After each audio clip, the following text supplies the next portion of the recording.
When prompted by Autel Explorer app, we recommend that you perform an obstacle avoidance visual sensor calibration. Remove the propellers before the calibration. Power on the aircraft. Use a USB-C cable to connect the aircraft to your computer. Open the Autel EVO calibration tool. You will only need to calibrate the sensors marked with a red X. Select an indicated sensor. In this example, we select the front view sensor. Follow the tips and orientation instructions in the upper left corner while performing the calibration.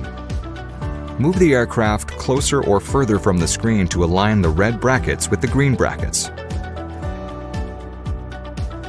Slowly rotate the aircraft around its center point, moving the red circle to follow the green circle, while making sure the red center square stays within the green bracket. After the matching is completed, the tool will calculate the calibration result. The check mark indicates the calibration is successful. Other sensor calibrations follow the same operation steps.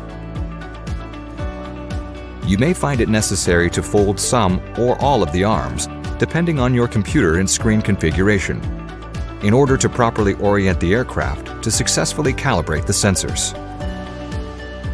Before calibrating the left view and right view sensors, please fold the rear arm on that side. After calibration, please unplug the data cable and restart the aircraft. Thank you for watching.